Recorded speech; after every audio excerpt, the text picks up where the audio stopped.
Welcome back, everybody. It's good to see you again. It's week 10. I cannot believe we've made it this far.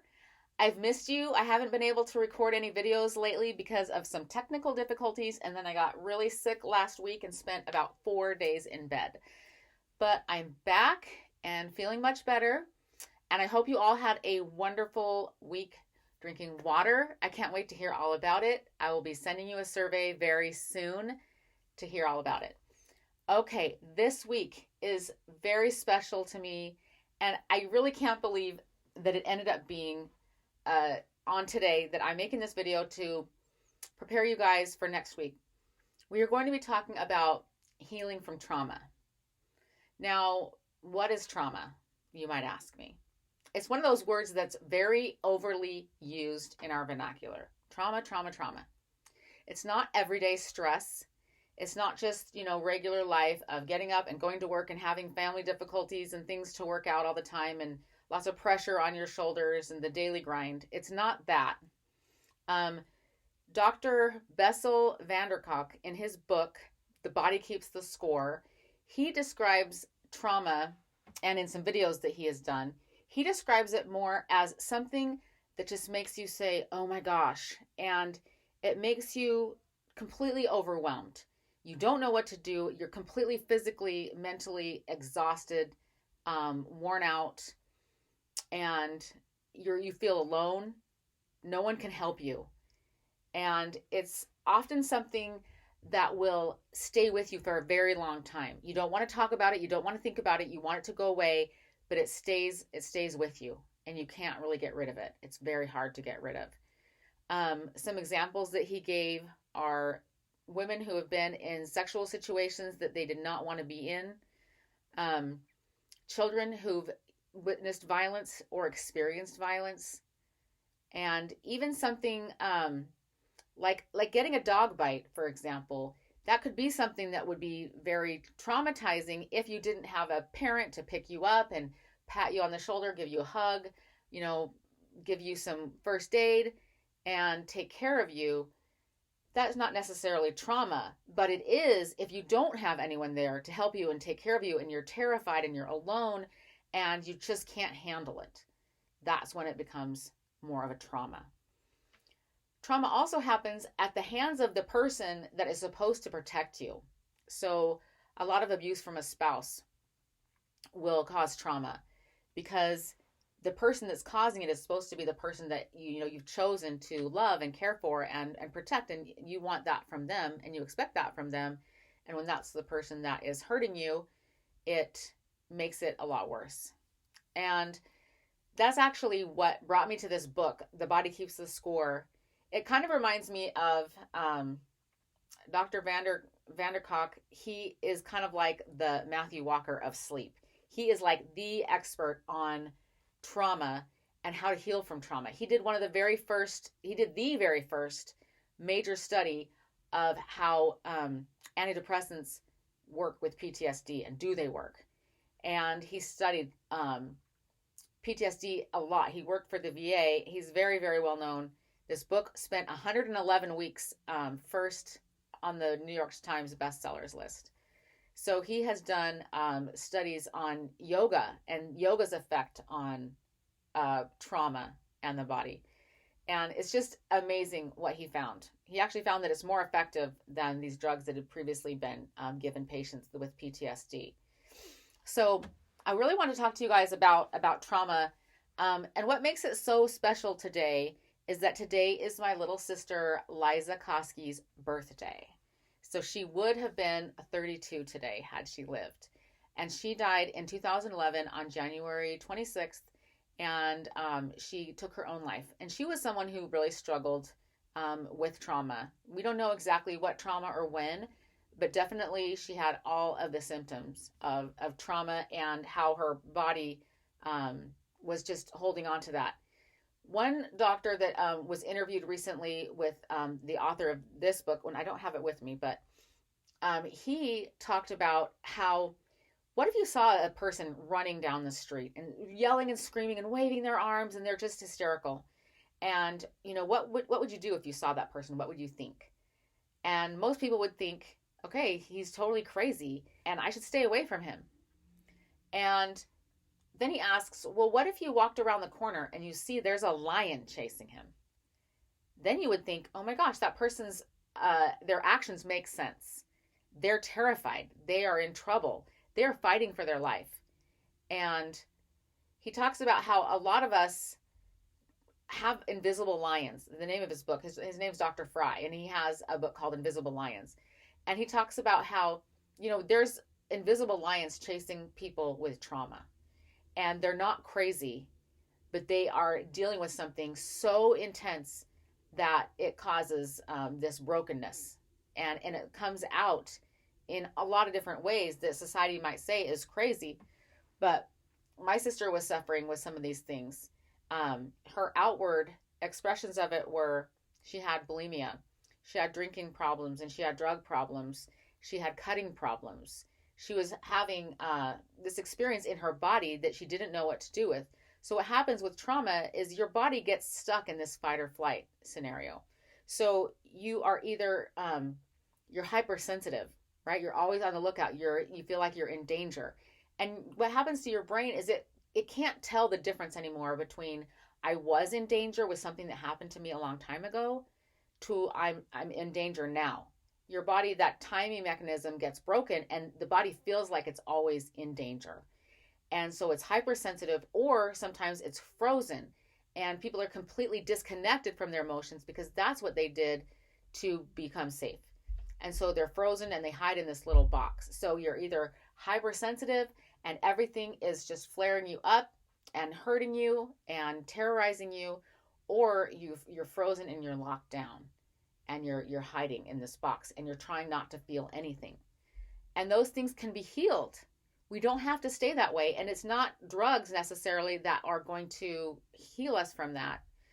Um, there is some new research which is really interesting, and I actually have a sister-in-law that has been doing one of these treatments. It's very new and being studied, where they do use a drug called ketamine, and they give you an infusion under a doctor's care, and you're watched the entire day, and it actually does help you work through that experience in a way where you can say that is something that I experienced, but that isn't happening now. Now I'm okay. That did happen to me then, but I'm okay now. And that's really the idea behind so many of these treatments. So I'm going to have you guys watch a video.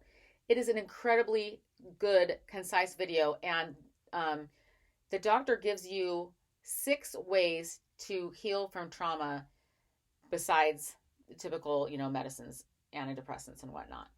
And I want you guys to give yourself points this week for maybe one day you can watch the videos that I'm going to share with you. It would be awesome if you even watched them today. But I want you to really learn about this, and then I want you to try some of these things with your own body, because your body keeps the score. Okay, so so 2 things. Number 1 is you might not even have trauma per se, but there are things that you can do that people who are stuck in this trauma trap do that help them reconnect with their body and reconnect that time mechanism in their mind to help them realize that they're safe now. That will help you with even, I think, your regular daily life stress. So even if you haven't been through trauma like we were talking about, this will help you with your daily stress. And but chances are that you have had some kind of a trauma. So when this doctor was talking about the different types of trauma, he was saying it's not everyday stress, but he says trauma is more common than most people think. Many, many people, and the statistics are crazy, but I can't remember, it was like 1 out of 5 children have watched violent episodes between their parents, and 1 out of 4 has been physically attacked or beaten by one of their parents. So even if that hadn't happened to you, it might have happened to someone that you love, that you are trying to help heal. Maybe they have some of these expressions like my sister did, where you don't know how to help them. You don't know what's wrong. They're just acting in all sorts of ways. And addiction is one of the number 1 ways that people with trauma will try to numb themselves from the memory and the pain. And their body is trying to numb itself. The body is what is remembering the trauma.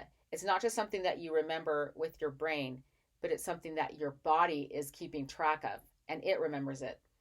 So this is relevant for all of us because we've either experienced it, something like it, or we have a loved one that has, that we can help, or a friend, a family member, you know what I mean by loved one. So, my own personal experience with trauma, and when I found this book, it was incredible timing with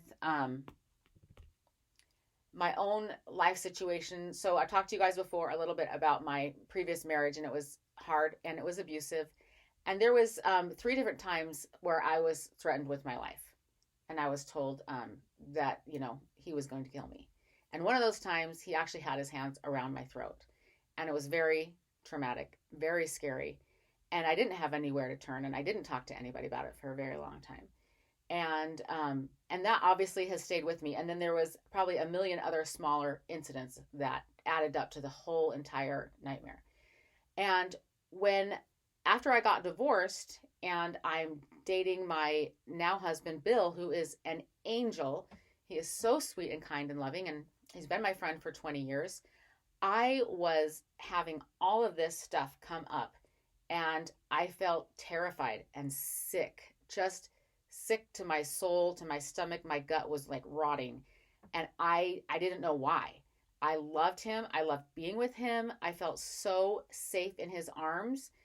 Um, but the closer we got to getting married, and then even after we got married, my it was like I was having this gut reaction of fear and terror. And I didn't know what was happening at first. I thought I was just going crazy.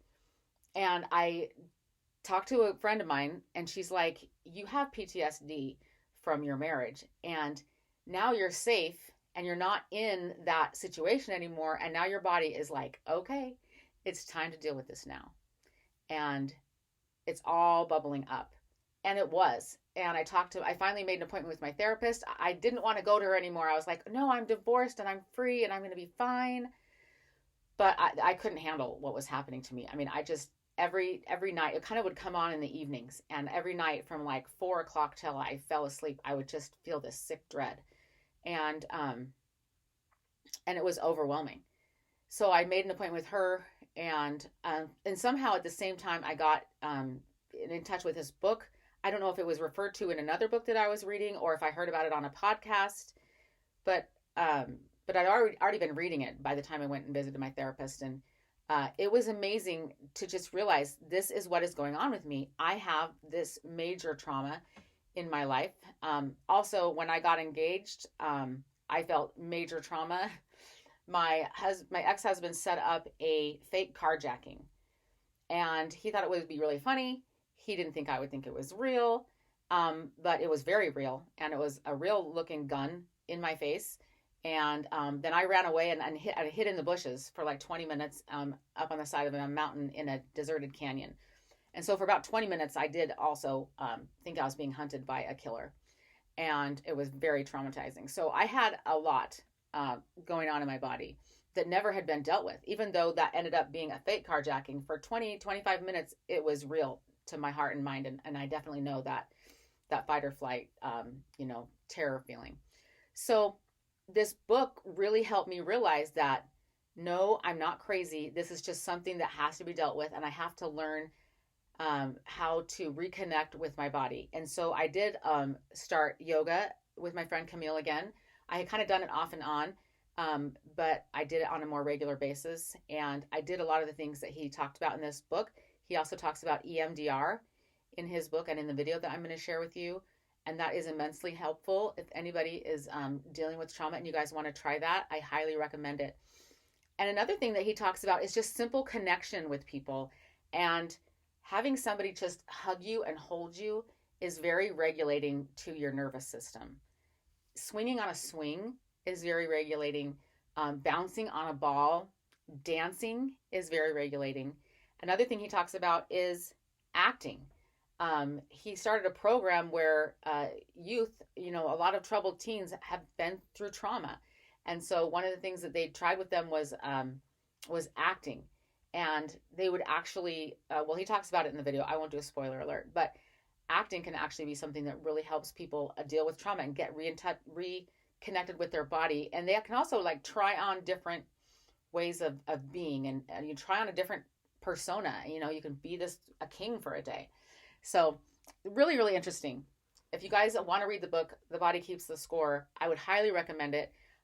Another book that I really liked recently that is kind of similar to it is What Happened to You? And it's by Oprah and another doctor a psychiatrist that she's working with. And it's very excellent. But really, it's kind of a takeoff from the real one. And I will warn you, The Body Keeps the Score, the author does tell you about these horrific, horrible traumas that happen to children. He'll talk about specific cases, and it's a little bit like you're going to lose your innocence kind of a book. Like, you're going to find out some pretty bad things that happen to people. And so if you're really sensitive to that, then don't read it. Just watch the videos that I'm going to share with you guys. And also he talks about some Vietnam vets experiences and some horrific, crimes that they committed overseas, and the trauma that they had to deal with after that. But it is fascinating, and it is one of those books that is like every therapist, psychologist, psychiatrist, they all read it and read about his studies. It's fascinating. Okay, so thank you for listening. And by the way, I don't know if I've talked to you guys about my Rollersaurus shirt before, but this is a very important reason I am wearing this, especially today, it being my sister Liza's birthday. Liza was the original Rollersaurus. She bought a shirt that looked just like this. This is a replica of her favorite shirt, but she wore it all the time, and it was like her thing. And she loved to hike, and she loved to work in the mountains, and she worked for the Forest Service. So today for her birthday, we went on a hike, and I wore my Rollersaurus shirt to honor her. And so I'm wearing it today in this video as well to honor her, and just to really help you guys understand that there is so much healing that can be had for ourselves and for others. And it really is not, these things don't have to ruin your life or destroy you. There is hope, there is help. There's so many different things that can help people heal with trauma. So if that's you, I hope you will try out some of these things on the list and in these videos this week, and give yourself a point for every day that you either learn about it or try something to connect with your body. Another thing is breathing. And so I'm going to share with you guys, there's an awesome app called Oak. I love this app. I used it a few nights ago. I was having a hard time sleeping, and they just have an awesome breathing program. You can go, you listen to beautiful sounds, and then it talks you through a breathing exercise, and I love it. And also Camille has a breathing exercise on YouTube that you're going to love, heavenly breathing or something like that. I'm going to attach the link as well on the blog post of this video.